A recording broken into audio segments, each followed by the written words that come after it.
وَلَقَدْ مَنَنَّا عَلَىٰ مُوسَىٰ وَهَارُونَ، یہ قصص النبیین کے انداز کی صورت ہے جو میں یہ اصطلاحات سے آپ کو واقف کرا چکا ہوں۔ وَلَقَدْ مَنَنَّا عَلَىٰ مُوسَىٰ وَهَارُونَ، اور اسی طرح ہم نے موسیٰ اور ہارون پر بھی احسان فرمایا۔ وَنَجَّيْنَاهُمَا وَقَوْمَهُمَا مِنَ الْكَرْبِ الْعَظِيمِ، اور ہم نے انہیں دونوں کو اور ان کی قوم کو کرب عظیم، اس بڑی کرب سے اور بڑے غم اور اردو سے نجات دی۔ وَنَصَرْنَاهُمْ فَكَانُوا هُمُ الْغَالِبِينَ، اور ہم نے ان کی مدد کی پھر وہی غالب ہوئے، یعنی ان کے سامنے ان کا دشمن جو ہے غرق ہوا۔ وَآتَيْنَاهُمُ الْكِتَابَ الْمُسْتَبِينَ، اور ہم نے ان دونوں کو وہ کتاب دی یعنی تورات کے جو بہت ہی واضح ہے، ہر چیز کو واضح کرنے والی۔ وَهَدَيْنَاهُمَ الصِّرَاطَ الْمُسْتَقِيمَ، اور ہم نے دونوں کو راستہ دکھایا، سیدھا راستہ صراط مستقیم کی ہدایت دی۔ وَتَرَكْنَا عَلَيْهِمَا فِي الْآخِرِينَ، اور اسی پر ہم نے باقی رکھا انہی کی ملت پر پچھلوں میں بھی۔ سلام علی موسیٰ و ہارون، سلام موسیٰ پر بھی اور ہارون پر بھی۔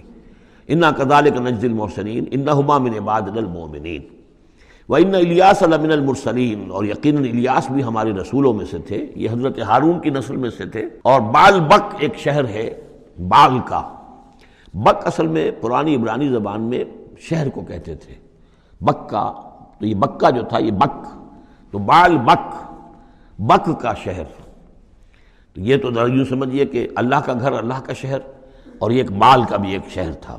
بال ان کا بہت بڑا معبود تھا اور وہ سانڈ کی شکل میں اس کا بت بنتا تھا۔ وَإِنَّ إِلْيَاسَ لَمِنَ الْمُرْسَلِينَ إِذْ قَالَ لِقَوْمِهِ أَلَا تَتَّقُونَ، جبکہ انہوں نے اپنی قوم سے یہ کہا کہ تم تقوی اختیار نہیں کرتے، ڈرتے نہیں ہو۔ أَتَدْعُونَ بَالًا، تم پکارتے ہو بال کو، وَتَذَرُونَ أَحْسَنَ الْخَالِقِينَ، اور جو بہترین خالق ہے اس کو تم نے چھوڑ دیا ہے۔ اللہ ربکم، جو اللہ ہے تمہارا رب ہے، ورب آبائکم الاولین، اور تمہارے جو پچھلے آباء و اجداد تھے ان سب کا رب ہے۔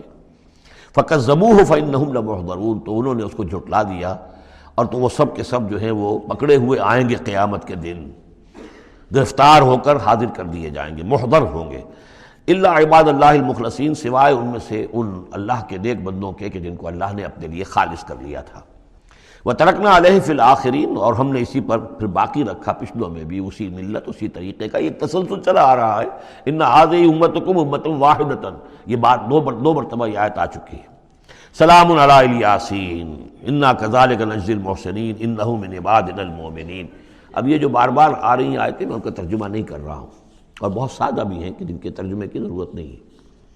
وَإِنَّ لُوطًا لَمِنَ الْمُرْسَلِينَ، اور یقیناً لوط بھی رسولوں میں سے تھے۔ إِذْ نَجَّيْنَاهُ وَأَهْلَهُ أَجْمَعِينَ، جبکہ ہم نے اسے بھی نجات دی اور ان کے گھر والوں کو بھی، سب کو۔ اصل میں اس کے سب کی تفصیل قرآن مجید سے تو ایسے معلوم ہوتا ہے کہ خاصا بڑا خاندان ہوگا، خاصا بڑا گھرانہ ہوگا، جن میں سے صرف ایک جو ہے عورت، ان کی بیوی جو تھی وہ رہ گئی پیچھے۔ تورات سے یہ معلوم ہوتا ہے کہ ان کی صرف 2 بیٹیاں تھیں اور کوئی خاندان نہیں تھا، بس وہ اپنی 2 بیٹیوں کو لے کر نکلے ہیں، واللہ عالم۔ قرآن کے بیان سے اندازہ جو ہوتا اہل، تو معلوم ہوتا کہ خاندان جو ہے وہ کسی سائزیبل ہوگا، واللہ عالم۔ الا عجوزا فی الغابرین، سوائے ایک بڑھیا کے جو پیچھے رہنے والوں میں تھی۔ ثم دمرنا الاخرین، پھر ہم نے جڑ سے اکھاڑ کر پٹک دیا پچھلوں کو، باقیوں کو۔